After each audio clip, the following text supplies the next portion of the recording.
Shalom saudara, pandemi adalah suatu penyakit yang menyebar ke seluruh dunia dan mengakibatkan kematian dalam jumlah yang besar. Dunia pernah menghadapi beberapa pandemi dan hari-hari ini kita sedang menghadapi pandemi COVID-19. Nah, banyak yang bertanya, apa makna pandemi ini bagi orang percaya? Untuk menjawab pertanyaan ini, mari kita melihat dua hal berikut terlebih dahulu. Satu, dosa adalah akar dari sakit penyakit. Tuhan menciptakan manusia dan menempatkannya di Taman Eden dalam kondisi yang ideal.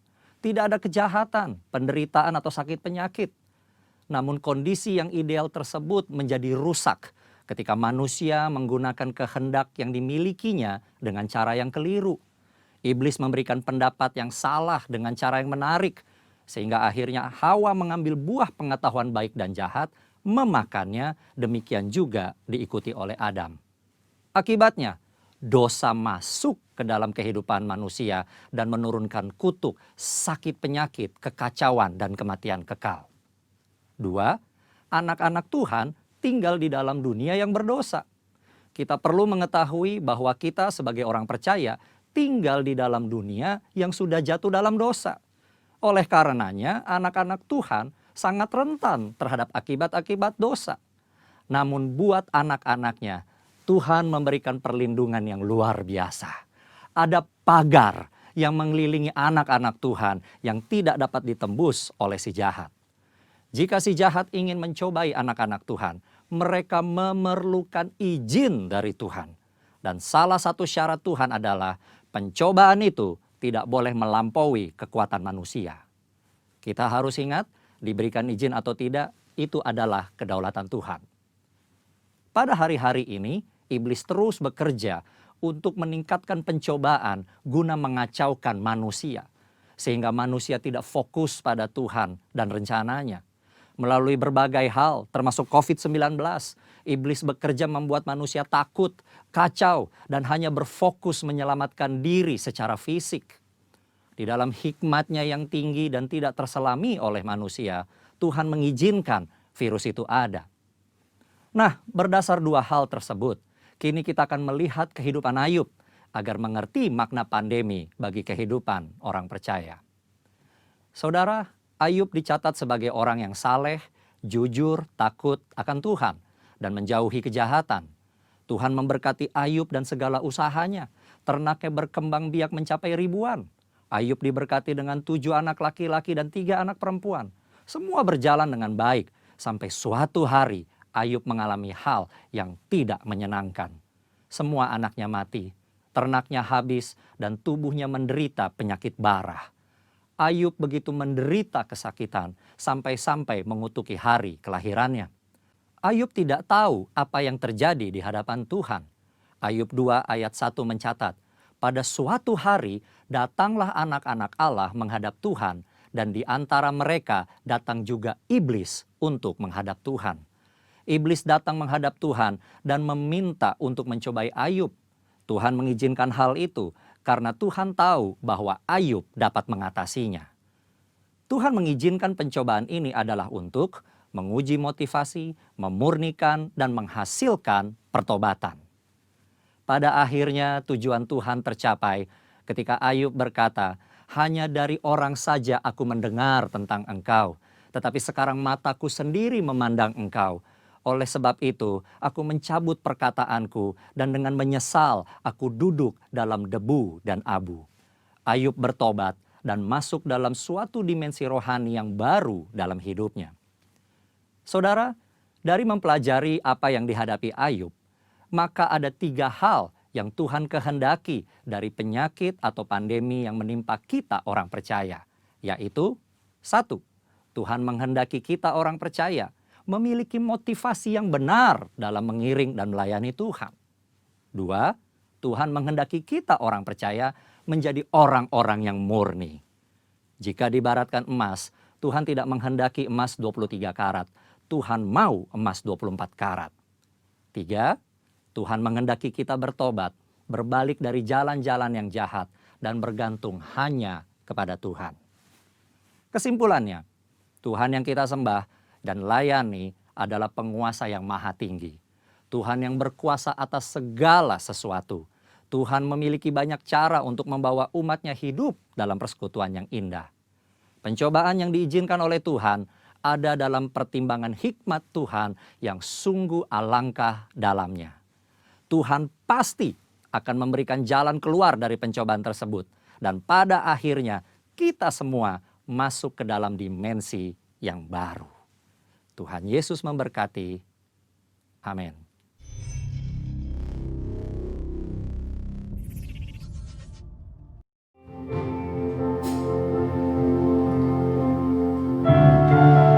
Shalom Bapak Ibu Saudara yang dikasihi Tuhan. Shalom, selamat pagi. Apa kabarnya? Saya percaya Bapak Ibu Saudara yang ada di rumah tetap antusias, tetap bersuka cita. Haleluya.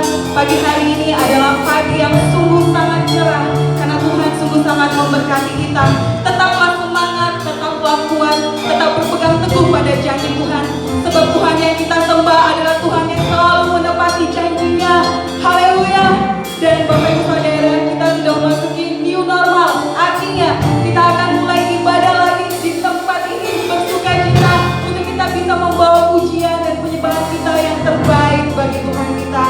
Mari Bapak Ibu Saudara, kita akan mulai ibadah kita. Mari kita satukan hati kita berdoa. Terima kasih Bapak yang baik. Terima kasih karena semua yang Kau sediakan bagi kami Tuhan tidak berkesudahan kasih-Mu Tuhan Yesus. Hari lepas hari begitu banyak yang Kau perbuat bagi kami Tuhan. Terima kasih Tuhan Yesus buat pagi hari yang indah ini Tuhan.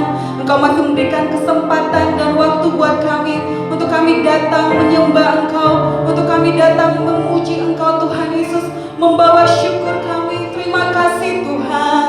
Terima kasih. Kami bersyukur.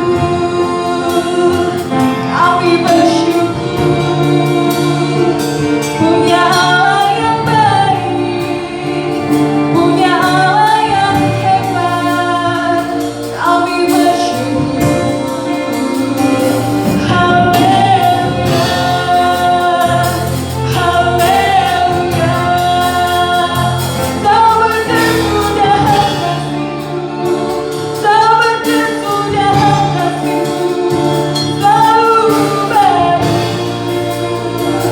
setiap pagi, baru setiap hari.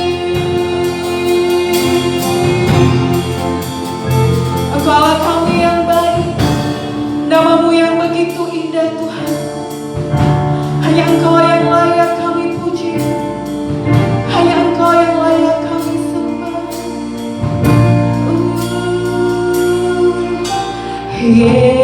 Yesus, Kau sungguh baik. Yesus, nama-Mu indah. Yesus, ku cinta Kau selalu, ku tinggikan, ku agungkan selamanya. Yesus, Kau sungguh baik. Yesus, nama-Mu indah. Yesus, ku cinta Kau selalu, ku tinggikan, ku agungkan selamanya.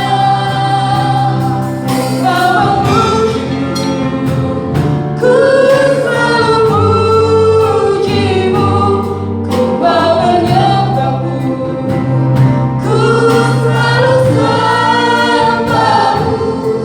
Kau yang layak terima sembah.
Sorak-sorakan haleluya. Mari Bapak Ibu Saudara yang ada di rumah, saya ajak untuk bangkit berdiri. Kita mau menari bagi Tuhan. Kita mau memuji Tuhan sebab Tuhan baik sama kita. Haleluya.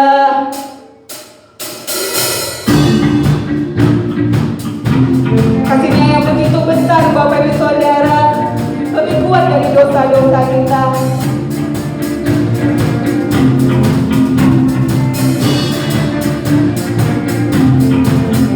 Kasih yang begitu besar, lebih kuat dari dosa.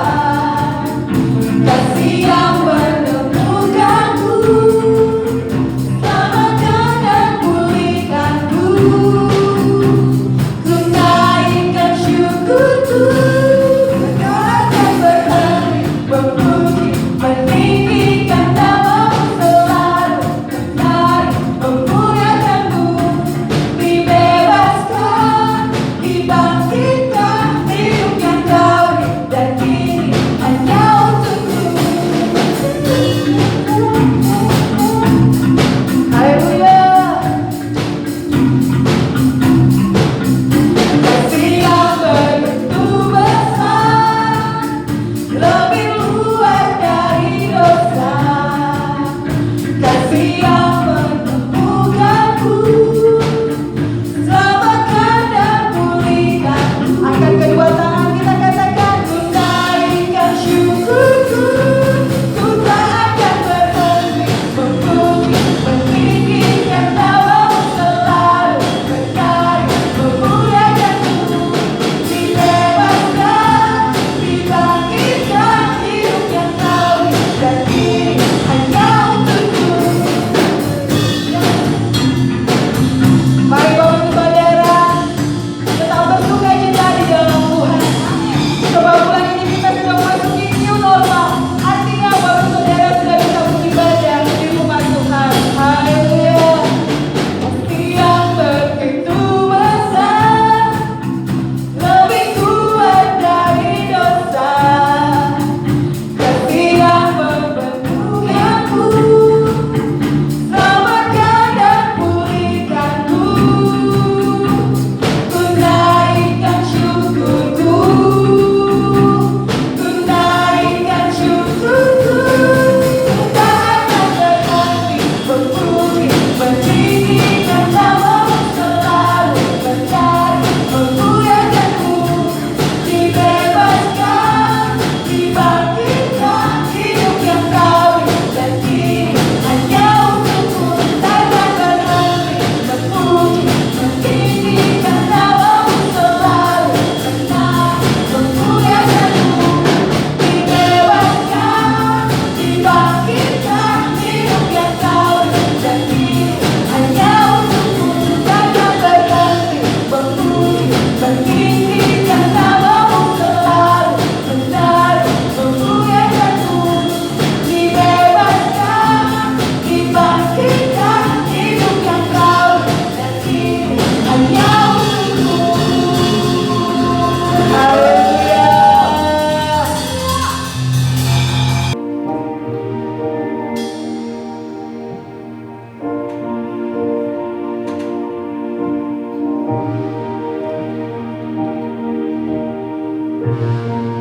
Ku tetap cinta, ku tetap cinta, walau badai datang menerpa. Ku tetap cinta, ku tetap setia,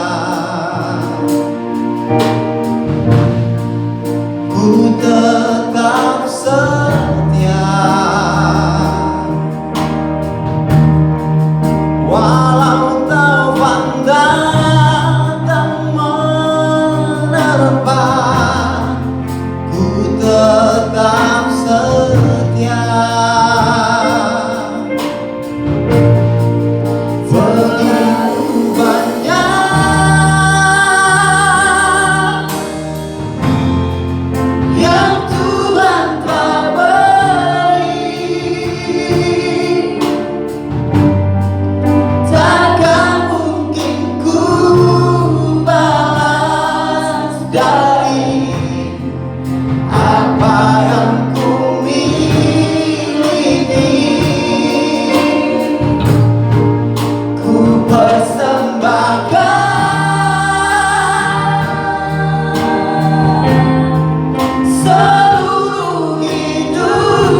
tetap cinta, ku tetap cinta, walau badai datang menerpa, ku tetap cinta, ku tetap setia, ku tetap setia, walau taufan datang menerpa, ku tetap setia. Begitu banyak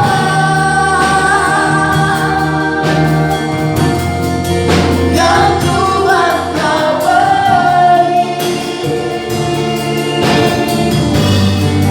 takkan mungkin ku balas dari apa yang ku miliki.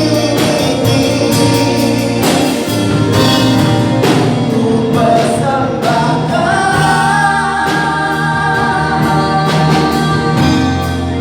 seluruh hidupku,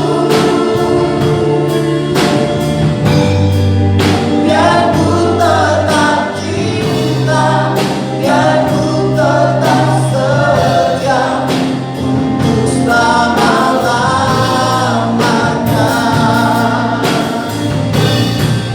Biar ku tetap cinta, biar ku tetap setia untuk selama-lamanya. Biar ku tetap cinta, biar ku tetap setia untuk selama-lamanya.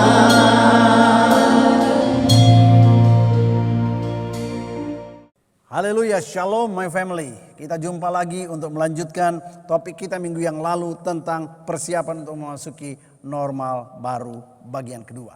Mari kita berdoa. Bapa di surga, yang kami butuhkan saat ini adalah roh hikmat. Karena apa yang kami akan dengarkan itu terlalu luas dan dalam, tetapi harus disampaikan dalam waktu yang sangat singkat. Sebab itu Tuhan, berikan juga aku hikmat supaya aku bisa menyampaikan dengan cepat tetapi bisa dipahami oleh jemaat yang mendengar, dan membangkitkan sebuah hikmat untuk menyadari apa yang sedang terjadi sesungguhnya. Berbicaralah Tuhan Yesus, di dalam namamu hamba-Mu berdoa. Haleluya. Amin. Amin. Nah, saudara, saya akan mulai kembali dengan Wahyu pasal 13 ayat 18a yang berkata, yang penting di sini ialah hikmat. Di hari-hari terakhir dari zaman ini, hikmat menjadi sangat penting. Kenapa? Salah satu alasannya adalah karena Efesus 5 ayat 15, Tuhan berkata bahwa kita harus memperhatikan dengan saksama. Dibutuhkan hikmat. Bagaimana kita hidup supaya kita tidak menjadi orang bebal, tapi kita menjadi orang bijak, orang berhikmat. Kita butuh hikmat. Nah, saudara, dan hari Minggu ini saya akan bicara bagian kedua. Seperti yang saya janjikan, kita akan melihat bagaimana yang disebut konspirasi teori dan eskatologi teori. Dua hal ini hari-hari ini sedang marak dibicarakan orang dan sedang banyak yang memperdebatkan itu. Itu sebabnya saya merasa penting untuk saudara mengerti dengan jelas. Nah, saudara, yang pertama, konspirasi teori. Apa sih konspirasi teori itu? Mungkin banyak yang belum mengerti. Dan saya mau sampaikan di sini definisi dari konspirasi teori itu. Adalah sebuah teori yang menolak penjelasan standar. Bila mana terjadi peristiwa-peristiwa besar. Dan selanjutnya menuduh ada kelompok-kelompok tertentu atau organisasi-organisasi tertentu yang sengaja merancang peristiwa-peristiwa besar itu untuk melakukan rencana jahat mereka secara rahasia. Dan belakangan ini ada begitu banyak gagasan-gagasan bermunculan bahwa peristiwa-peristiwa politik penting yang terjadi di negara manapun juga, tren atau kondisi ekonomi naik atau turunnya, kemudian masalah-masalah sosial yang sedang terjadi di mana-mana, banyak yang berkata itu adalah sebuah produk dari konspirasi sekelompok orang tertentu untuk tujuan tertentu. Itu dia.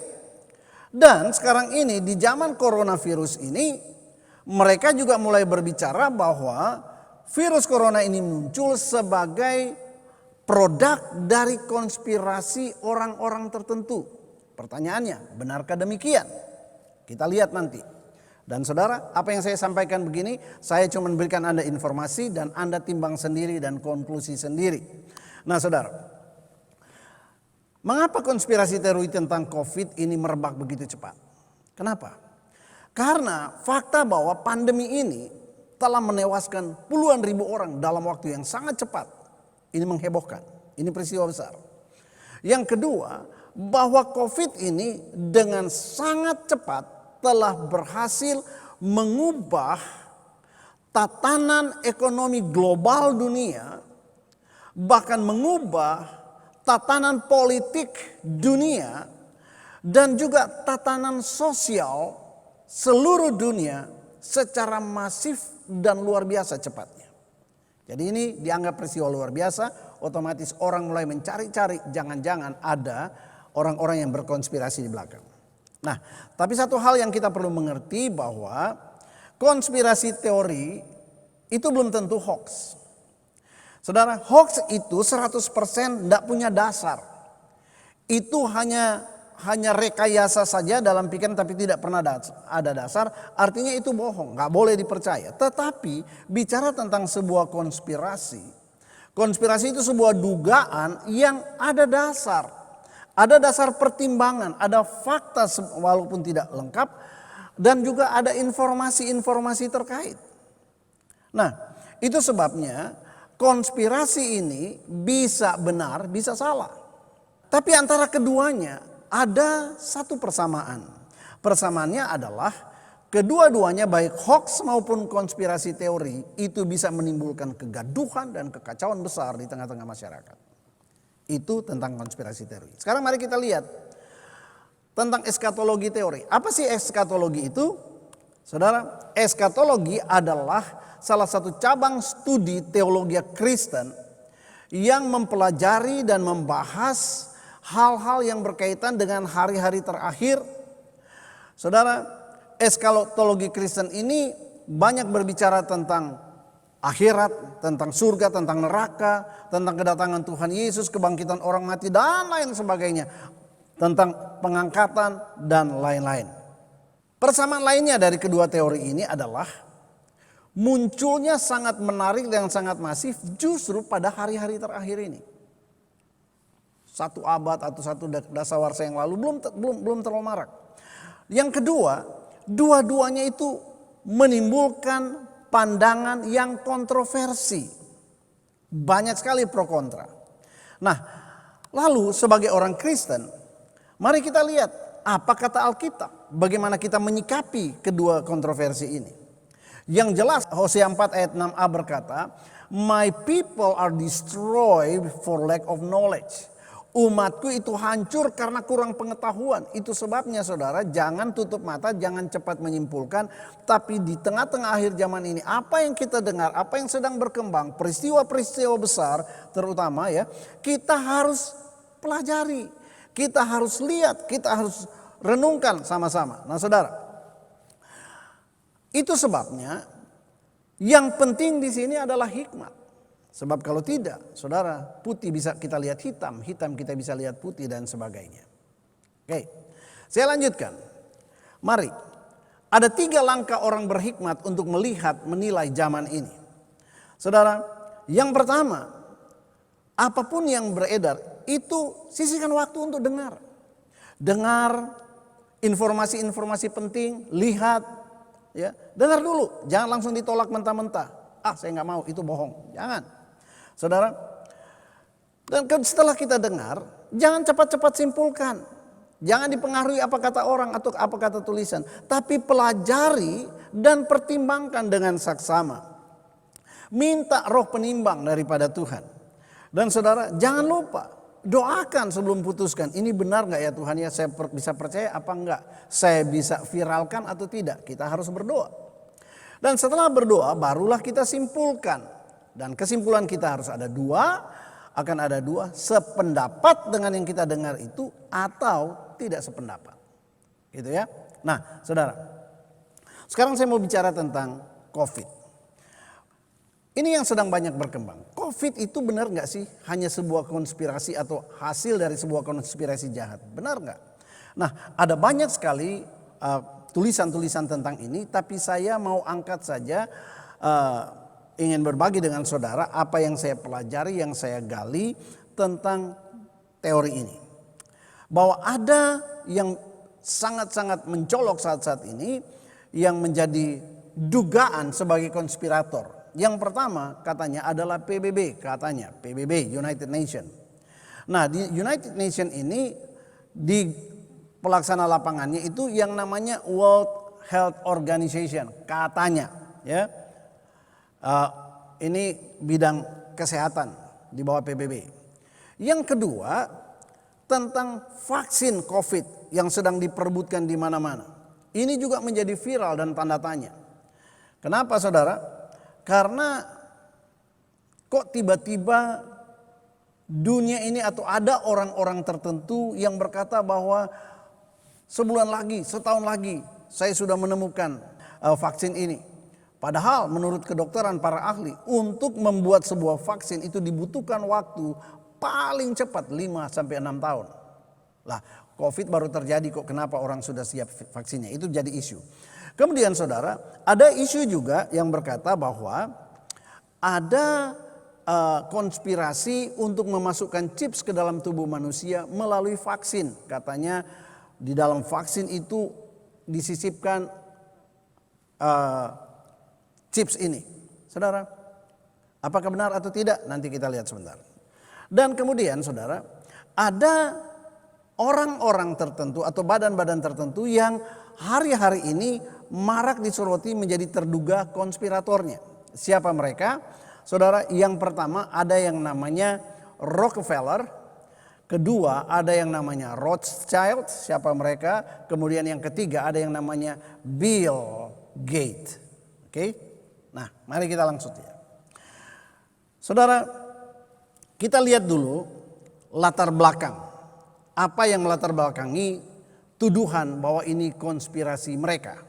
Nah, yang pertama, dasar yang pertama, adanya fakta dokumen PBB yang berisi agenda 2021. Nah, saudara, agenda 2021 ini adalah hasil dari konferensi PBB pada bulan Maret tahun 1992 di Rio de Janeiro, Brazil. Saudara, dan agenda ini sempat pada waktu itu jadi perdebatan, tetapi kemudian tiba-tiba menghilang. Nah, konon katanya itu sengaja oleh para penguasa media, televisi, radio dan sebagainya, itu sengaja menutupnya supaya tidak banyak orang yang tahu. Kenapa? Karena di dalam agenda itu berisi salah satu program utama dari PBB adalah program depopulasi. Depopulasi artinya menurunkan atau mengurangkan jumlah penduduk dunia ini. Ya.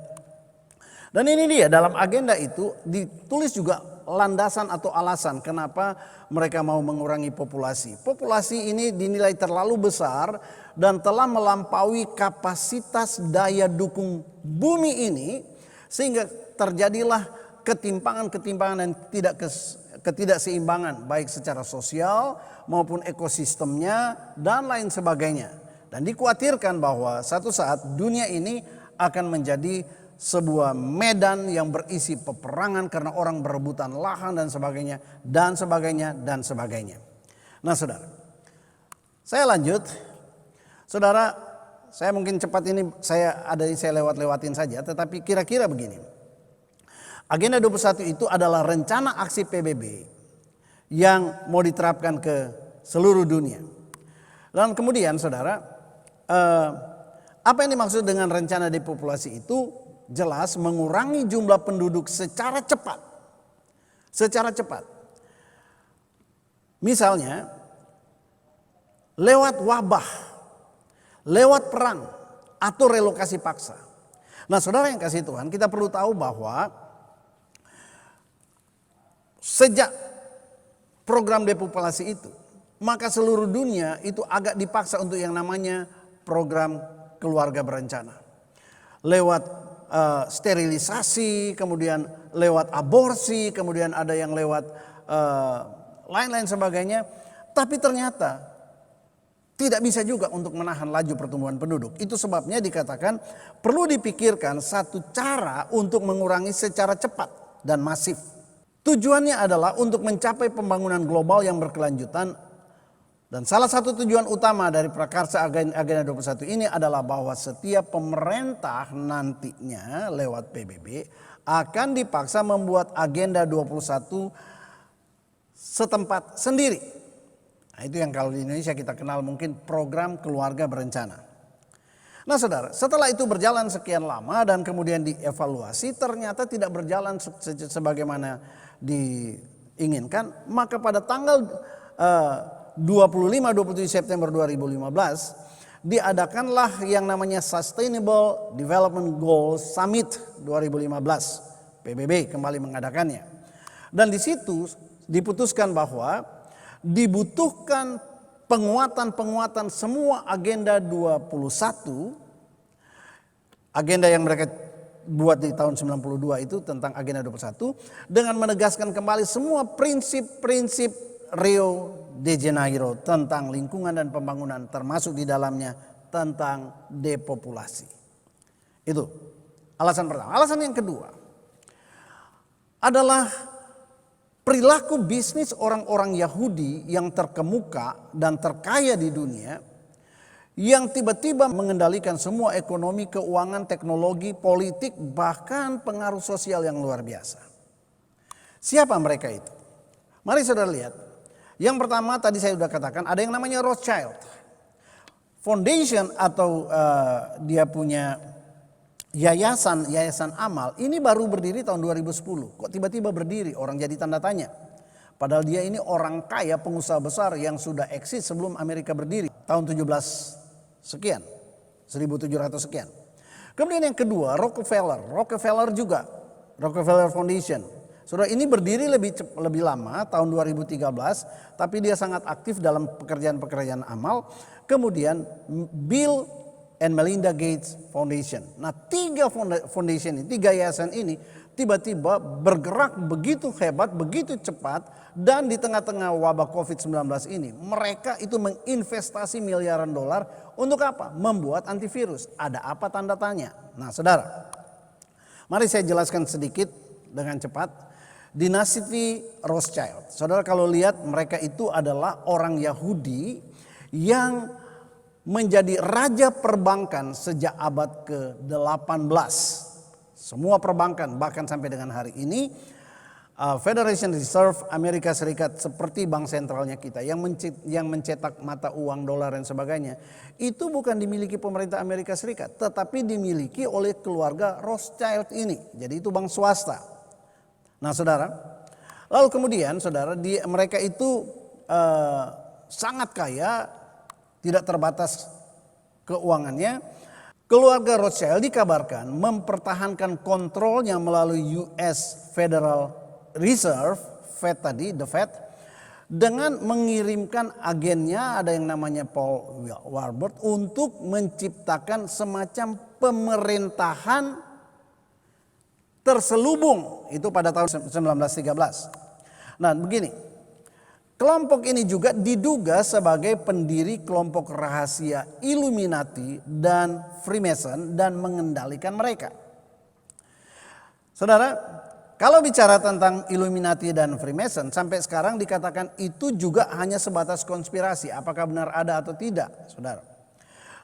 Dan juga mereka disebut sebagai penggagas New World Order. Nah, kalau saudara lihat di sini, mereka punya istana atau dia punya chapel di sini di depan istana memang ada logo yang kita kenal, logonya antikris yang ada di mata uang Amerika Serikat, One All Seeing Eye.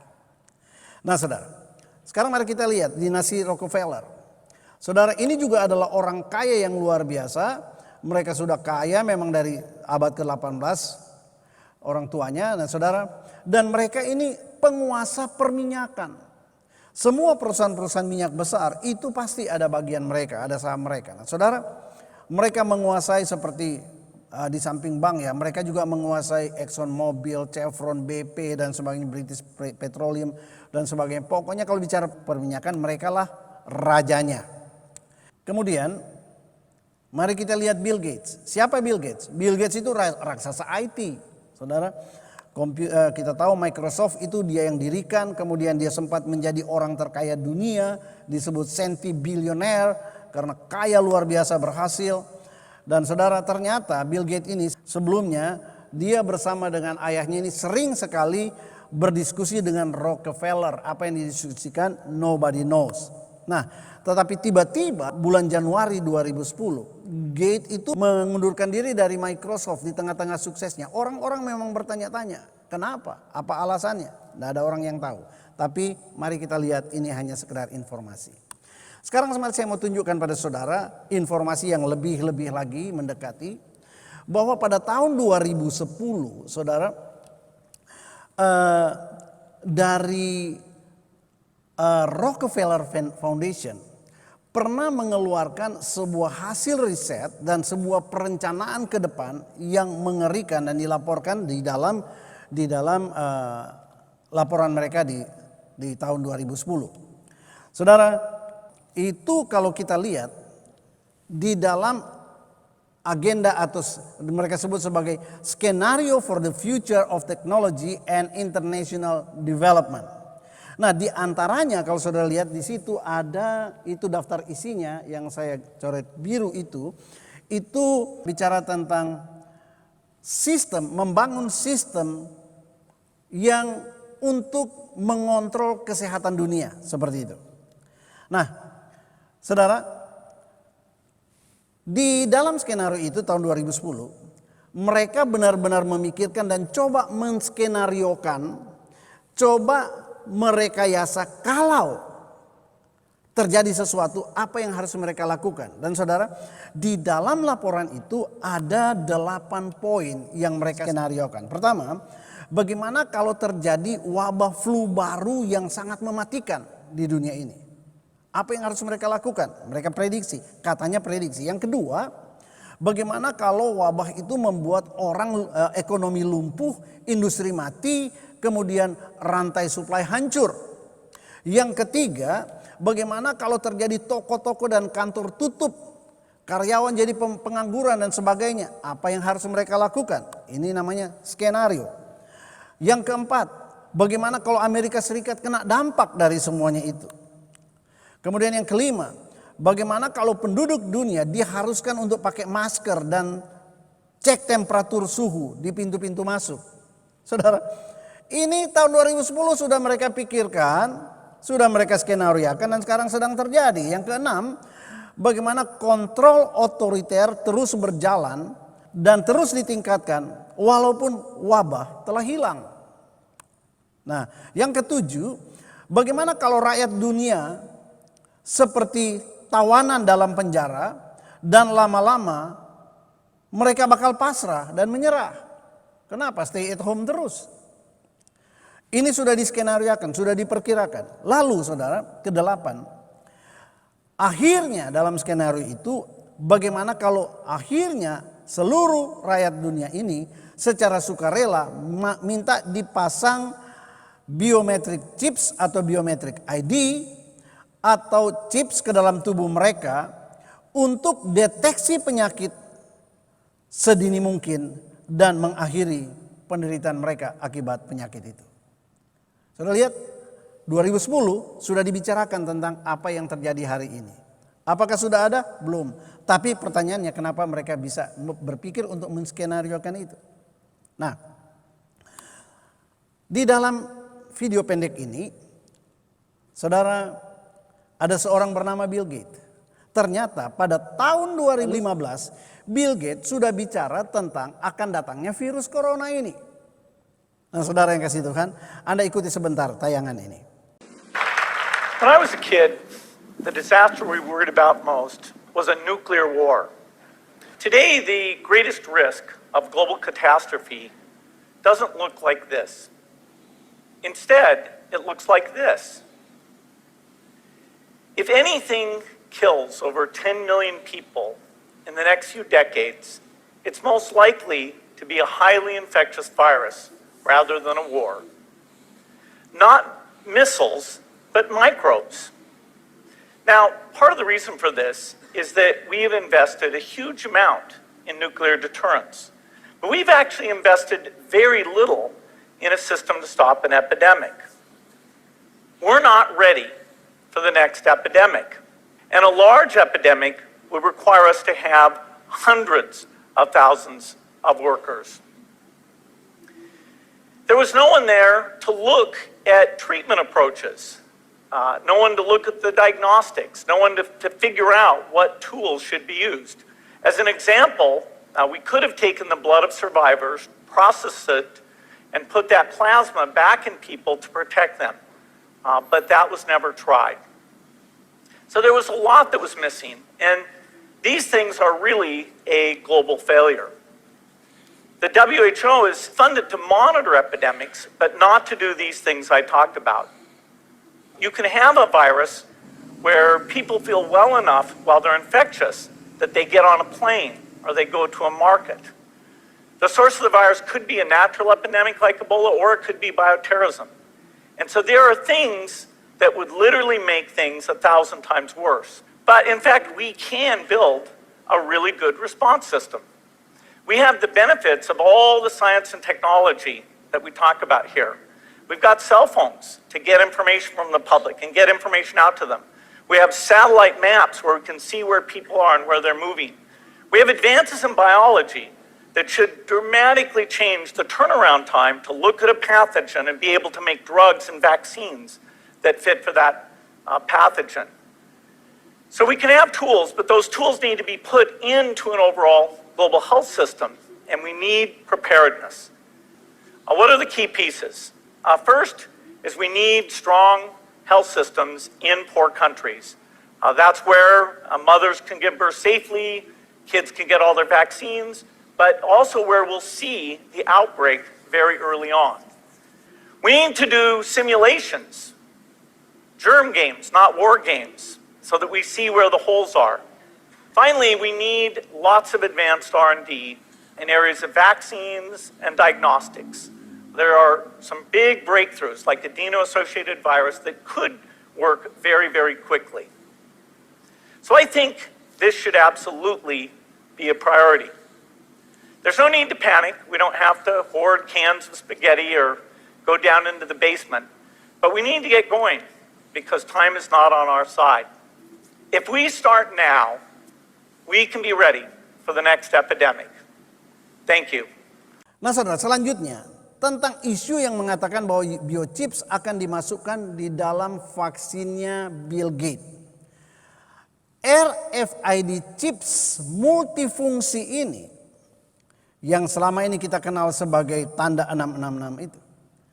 Saudara, di mana termasuk di dalamnya berfungsi untuk kegiatan ekonomi, berjual beli, kemudian fungsi keamanan, fungsi deteksi kesehatan, dan lain-lain sebagainya.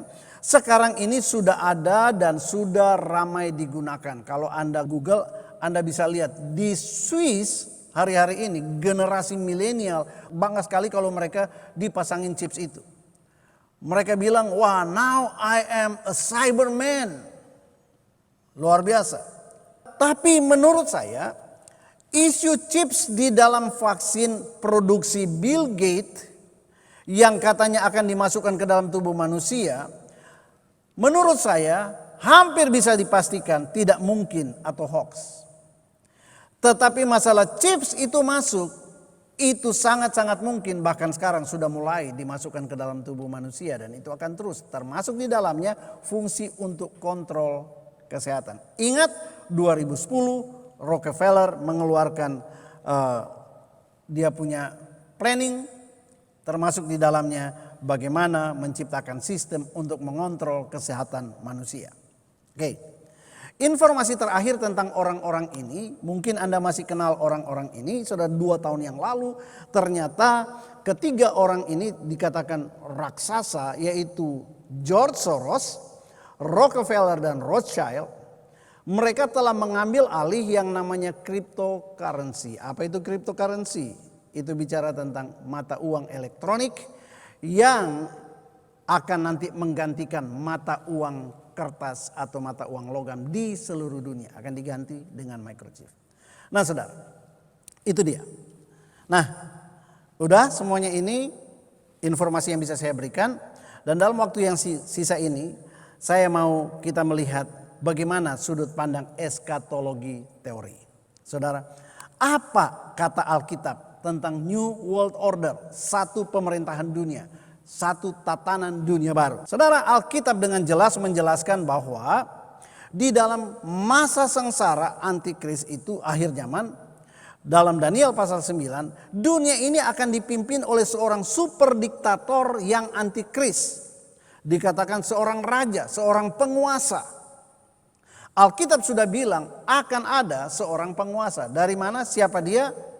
Kita nanti saja. Tapi yang jelas kalau Alkitab bilang akan ada, pasti akan ada. Nah, saudara, apa kata Alkitab tentang antikris? Dengarkan ini baik-baik.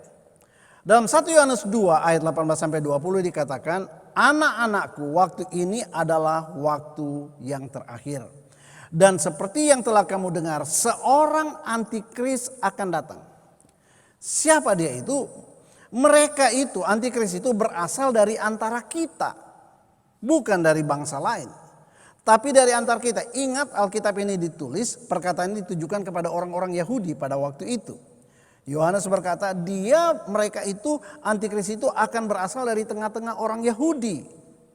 Tetapi kamu telah beroleh pengurapan dari yang kudus, dan dengan demikian kamu semua mengetahuinya. Saya simpulkan begini, menurut ayat ini. Pasti di akhir zaman akan muncul antikris. Kemudian yang kedua, mereka itu orang Yahudi, berasal dari orang Yahudi. Saudara ingat orang-orang tadi yang saya sebutkan yang menjadi dugaan konspirator, semua orang Yahudi. Yang ketiga, dibutuhkan pengurapan yang khusus untuk bisa mengenali mereka. Kalau tidak, saudara, maka kita sangat mudah. Saya percaya ini pengurapan hikmat. Kalau tidak, kita dengan sangat mudah menganggap itu sepele. Saudara, saya mau cerita sedikit, saudara. Saya lihat di YouTube lagi. Ada seorang bernama Pat Robertson. Dia adalah pendiri CBN. Saudara, dia pernah diwawancarai di CBN. Ditanyakan tentang, benar nggak sih menurut Anda chips itu ada kaitannya dengan antikris atau mark of the beast. Tanda dari antikris itu.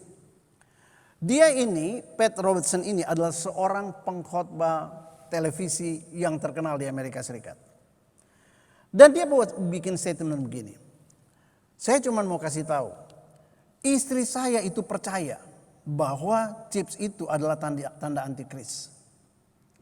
Tapi dia sudah mati sebelum ada orang yang pasang chips di badannya. Katanya, saya tuh sudah lama hidup dengan chips di badan saya untuk membantu saya menjaga kesehatan jantung saya. Tapi saya masih hidup. Jadi bilang menurut saya tidak setuju kalau chips itu dikaitkan dengan antikristus. Seorang hamba Tuhan juga. Tapi saudara, satu ketika dia buat satu statement yang konyol sehingga orang mengecam dia luar biasa. Dia bilang begini. Menurut saya kalau ada seorang pasangannya itu kena sakit Alzheimer, maka adalah sah kalau dia menceraikan pasangannya itu.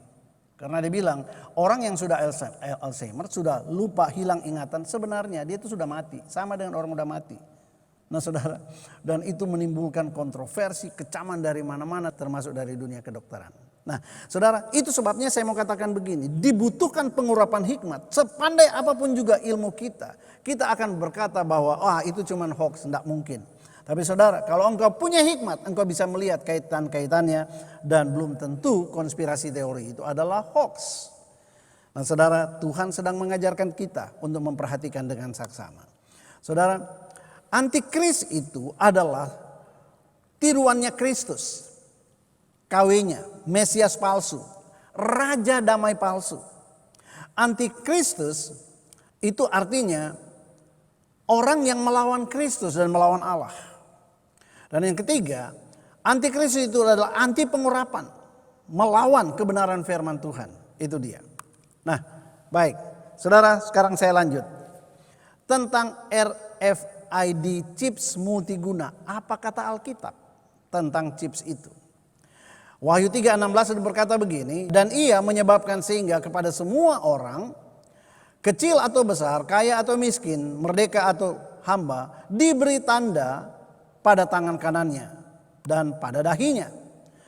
Saudara, chips itu Alkitab sudah bilang itu tanda atau meterai pengikut antikris. Yang kedua dikatakan begini, mereka yang tidak pakai tanda itu tidak bisa berjual beli.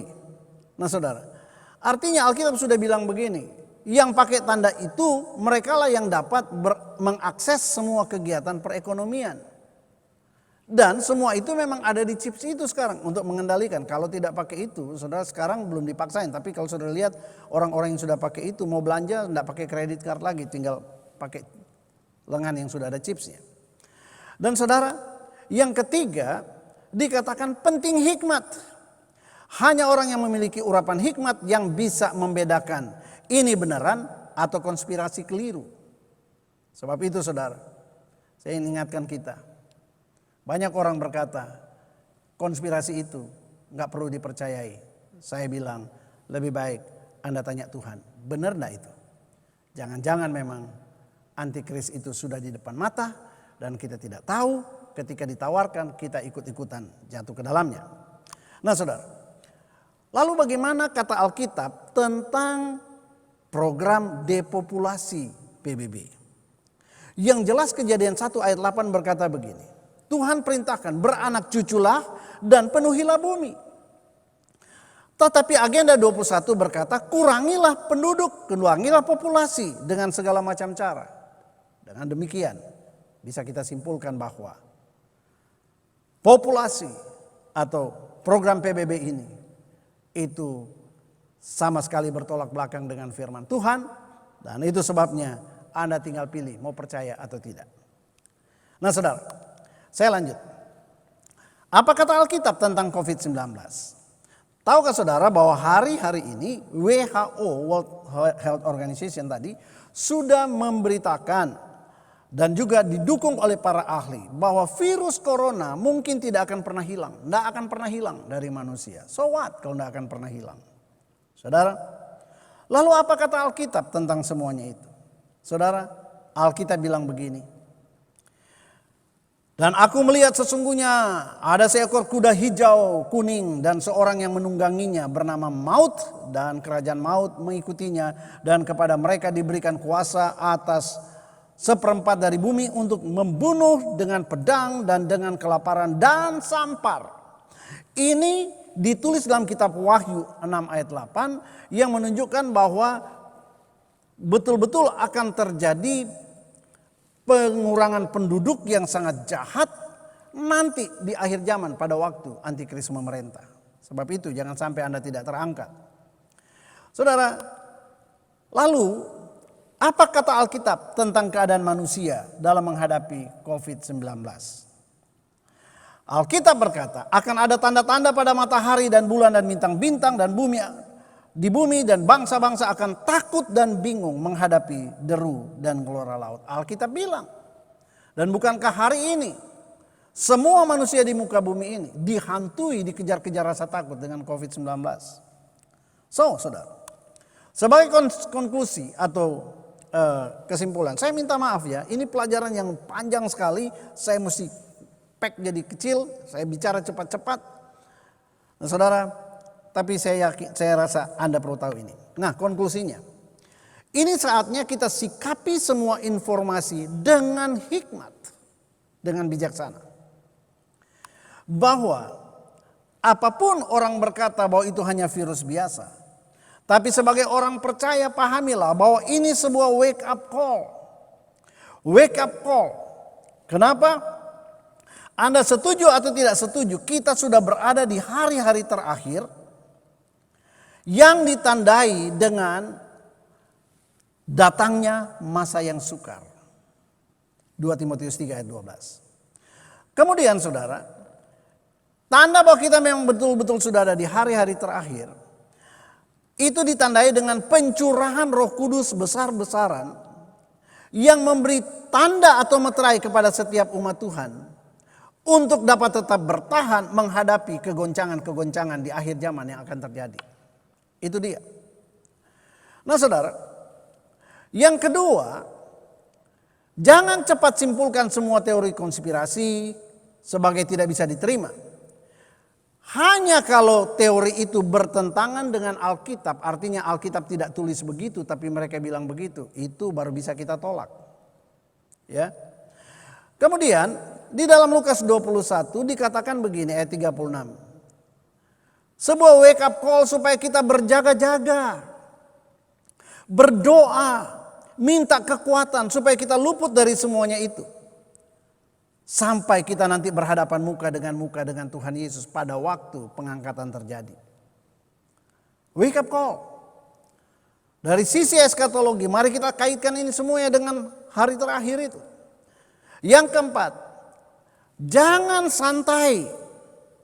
Seperti 5 anak gadis yang bodoh yang diceritakan dalam Alkitab. Santai. Saudara, tiba-tiba mempelai itu datang dan mereka tertinggal. Dan yang kelima, sekalipun itu menakutkan banyak orang, jangan takut. Jadilah bijak, tetaplah percaya bahwa Tuhan ada di atas segala-galanya. Haleluya. Nah saudara, jadi bukan soal benar tidaknya isu konspirasi COVID yang beredar. Tapi saya mau ajak Anda renungkan dan pertimbangkan baik-baik 2 pertanyaan ini. Yang pertama, apa ruginya? Tergantung dia, oh itu tanda Tuhan mau datang, oh bukan itu. Nah saudara, tapi apa ruginya sih? Kalau mulai hari ini Anda mempersiapkan diri, berubah, yang lama biarkan berlalu, yang baru datang dalam hidup saudara. Berubahlah menurut pembaharuan budimu. Yang masih suka main-main dengan dosa, ambil keputusan berhenti dengan dosa. Hidup benar, hidup kudus. Jangan cuma berpikir itu cuma konspirasi. Bagaimana kalau benar dan Tuhan Yesus datang, Anda masih sedang hidup dalam dosa? Saudara, apa ruginya sih kalau kita hidup sungguh-sungguh, kita hidup jujur dengan Tuhan? Saudara, pertanyaan kedua, sebaliknya apa untungnya? Kalau kita mempertahankan tabiat yang lama dengan berpikir bahwa Tuhan Yesus masih lama datang, enggak mungkin dia datang. Saudara, untungnya apa? Tidak ada untungnya. Anda akan merusak hidupmu sendiri, merusak masa depanmu, dan lain sebagainya. Saudara, pilihlah kehidupan, Alkitab berkata. Saya mau katakan kepada saudara, kita sedang berada di hari-hari terakhir ini. Kita semuanya tahu bahwa memang kehidupan itu semakin sukar. Nah di tengah-tengah keadaan yang makin sukar, yang tidak seorang pun bisa menyangkal keadaan itu makin sukar. Tidakkah engkau ingat bahwa ketika tidak ada seorang manusia bisa menolong engkau, ada Tuhan yang sanggup menolong engkau. Ketika semua situasi membuat engkau anjlok turun, Tuhan bilang engkau akan kubawa naik, tidak turun. Saudara yang kasih Tuhan, COVID-19 masih ada dan tidak tahu berapa lama. Dan saya sangat percaya Tuhan izinkan itu untuk menjadi warning buat kita. Kalau bukan Tuhan yang melindungi kita, siapapun juga, Anda sudah mengikuti protokol kesehatan, punya potensi untuk kena. Karena COVID Anda tidak lihat. Anda butuh Tuhan. Anda butuh perlindungan Roh Kudus. Maka tidak ada ruginya kalau engkau sungguh-sungguh dekat sama Tuhan di hari-hari ini. Berserah penuh kepada Tuhan. Mengandalkan Tuhan. Saudara, Kalau engkau sudah lakukan itu, kalaupun kita berdoa supaya tidak, kalaupun Tuhan izinkan kena COVID dan katakanlah meninggal, maka kalau engkau sudah hidup benar, engkau tidak perlu takut berhadapan dengan Kristus. Engkau sudah pasti akan peroleh hidup yang kekal di sorga bersama dengan Dia. Tapi apa jadinya kalau engkau masih menganggap itu masih lama karena kata orang, wah itu cuman bukan tanda akhir zaman dan sebagainya. Apa jadinya? Kalau tiba-tiba engkau masih bermain-main menikmati dosa dan tiba-tiba hari Tuhan jatuh atasmu. COVID ada di mana-mana mengingatkan kita bahwa setiap orang punya potensi kena COVID. Kalau bukan Tuhan yang melindungi, saudara. Dan kalau engkau sungguh-sungguh dengan Tuhan, katakanlah Anda terledor lalu kemudian kena, apakah Tuhan tidak bisa sembuhkan? Sebab itu saudara, saya tutup dengan ini. Bukan hanya jangan takut. Bukan hanya percaya. Tetapi hiduplah benar. New normal. Saudara, kita diminta untuk betul-betul berubah. Saya mau berdoa buat saudara. Bapa di surga, hamba mau berdoa buat jemaatmu Tuhan. Bapa, banyak hal yang hamba mau ingin menjelaskan. Tapi waktu terbatas, namun hamba-Mu percaya Roh Kudus sanggup untuk melakukan bagian-Mu Tuhan. Satu hal hamba-Mu minta, sadarkan kami untuk berjaga-jaga senantiasa. Sadarkan kami bahwa kami sungguh sudah ada di akhir zaman. Hanya masalah waktu Tuhan akan datang kembali. Hanya masalah waktu rapture akan terjadi. Biarlah kami Tuhan tidak bermain-main dengan waktu yang Tuhan masih percayakan kepada kami. Tapi kami menggunakan waktu-waktu yang ada sesuai dengan apa yang menjadi kehendak-Mu. Aku berdoa Tuhan untuk setiap umat-Mu. Berikan mereka kekuatan. Berikan mereka kemampuan Tuhan. Berikan mereka kepekaan roh untuk bertindak, untuk menyimpulkan, dan untuk membuat keputusan-keputusan penting dalam hidup mereka. Dalam nama Tuhan Yesus. Haleluya. Amin. Puji nama Tuhan, kita sudah diberkati lewat pemberitaan firman Tuhan oleh Bapak Rohani kita, Bapak Pendeta Dr. Hani Andris. Saya percaya semua saudara diberkati. Berapa banyak yang di rumah diberkati, boleh lambaikan tangannya, katakan haleluya. Haleluya. Puji Tuhan, mari saudara tetap setia supaya kita diberkati oleh Tuhan Yesus. Saat yang indah, kita akan memberikan persembahan. Mana tepuk tangannya saudara? Yang di rumah tepuk tangan, puji Tuhan. Mari persiapkan amplop saudara, angkat tinggi-tinggi.